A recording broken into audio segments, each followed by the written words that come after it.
magkakaroon ng awiting ang Pilipinas Kumahal. Okay? Ma'am, gusto mo daw magbigay ng final prayer message? Mag-revenue ka ng $1,000. Okay?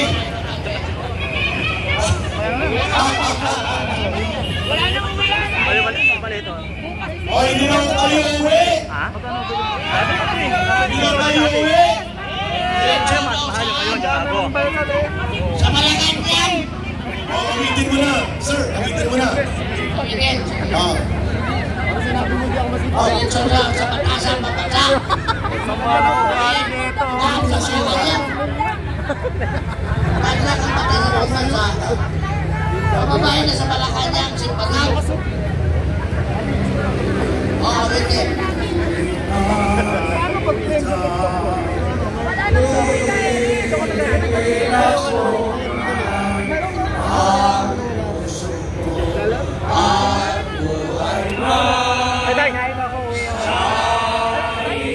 Itaas ang kamay!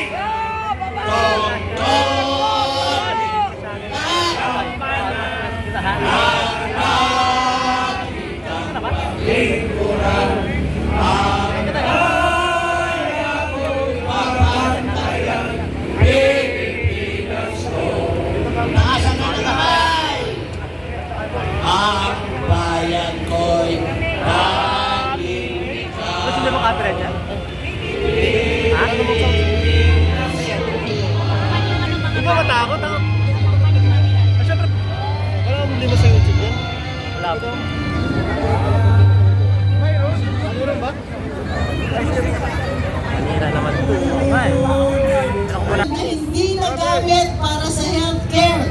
Tama! 1.3 million na hindi ginamit sa pagtatanggol sa ordinaryong mamamayan. Trillion, sorry. 1.3 billion na hindi nila binigay bilang pagtatanggol, serbisyo, o kahit man lang para masagot ang yung pagnanakaw! rising crime rate. Hindi. Bintik talaga! Itong 1.3 million. Trillion. Kita mo? Hindi ko na nga ma-imagine yung million. Trillion pa nga. Trillion ba? Trillion. Ang napunta sa mga kotse nila. Napunta sa mga damit ng mga mala-prinsesa nilang mga anak. Epo, baby!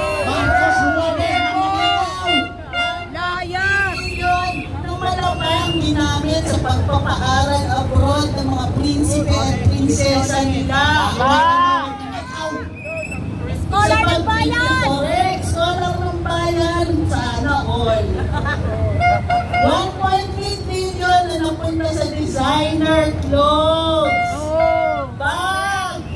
Pinchak! Sana pinakain nyo! 1.3 million na hindi ginamit para mapababa ang presyo ng bigas. Tama! Muli kinagagalak ko na finally marami na ang umaalsat na gagalit dito sa harap-harapang pagnanakaw sa kaban ng bayan. Galit na kami! Galit na tayo. Hindi pwedeng hindi tayo magsalita. Ginagarantiyan ng salikang batas ang karapatan natin maghinalain. Yes!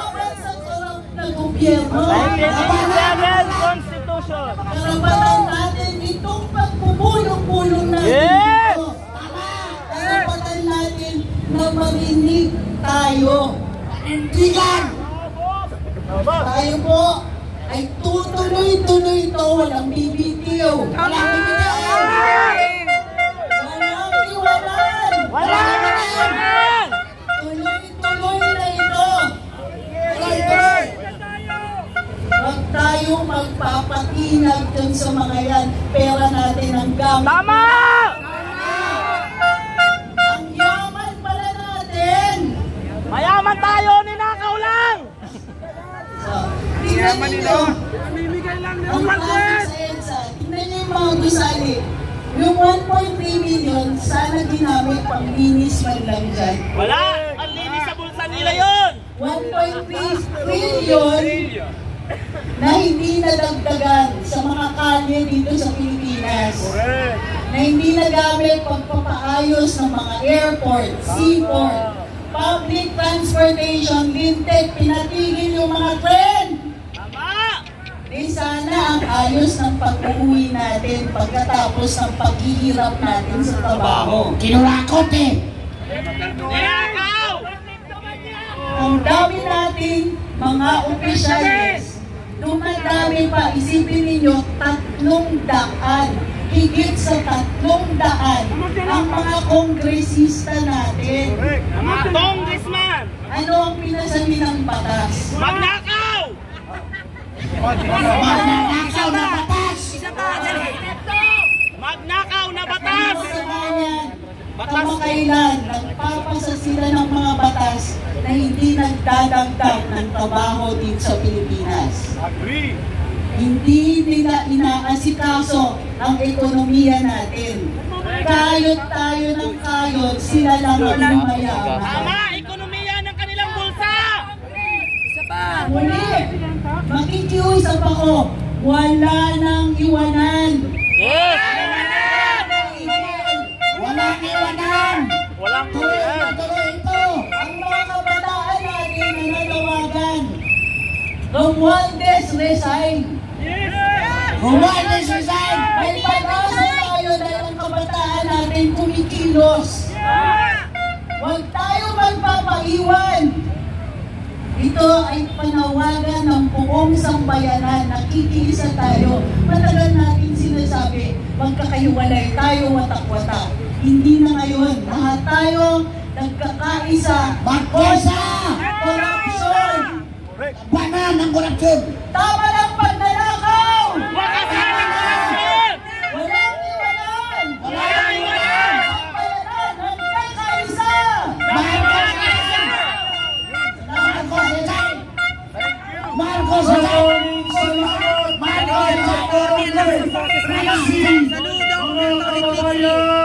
Narinig natin si Attorney Richie, ang dating Secretary for Communications ni Marcos Jr. Mga kababayan, anong inyong panuwagan? Pamorningan na ba ito? Walang uyan? Walang iwanan? Ano ang ating beses? Bayan, bayan, bayan ko! Bayan, bayan, bayan ko! Di patapos ang laban mo!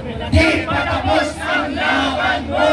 Gobyernong manloloko! Gobyernong manloloko! Labanan mo! Itakwil mo! Labanan mo! Itakwil mo! Bayan, bayan, bayan ko! Bayan, bayan, bayan ko! Di patapos ang laban mo! Di matapos ang laban mo! Gobyernong magnanakaw! Gobyernong magnanakaw! Labanan mo! Patalsikin mo! Labanan mo! Patalsikin mo! Marcos Romualdez palayasin! Marcos Romualdez palayasin! Marcos Romualdez palayasin! Marcos Romualdez palayasin! Isa pa. Ang tao, ang bayan, ngayon ay lumalaban! Ang tao, ang bayan, ngayon ay lumalaban! Ang tao, pamorningan, wala naman pala ang hangin. Higop hangin, buka ng panindigan. Ang tao, ang bayan, ngayon ay lumalaban! Ang tao, ang bayan, ngayon ay lumalaban! Ang tao, ang bayan, ngayon ay lumalaban! Ang tao, ang bayan, ngayon ay lumalaban! Yan ang awitin na manggagaling sa ating pagmamahal. Sakasakali po na nalayas na ang mga demonyo sa Malacanang at ang mga masasamang espiritu. Ito po ang awitin ng nararapat ayon sa batas. May otoridad na magpatakbo ng gobyerno sakaling bulok at walang katuturan at kontra sa interes ng mamamayan. Ang Pangulo ng Bansa isinasaad sa ating saligang batas, the Vice President can take over. The Vice President can take over. And the armed forces of the Philippines can recognize to be the successor. May awitin po tayo. Brother Santi Suliman, take it away.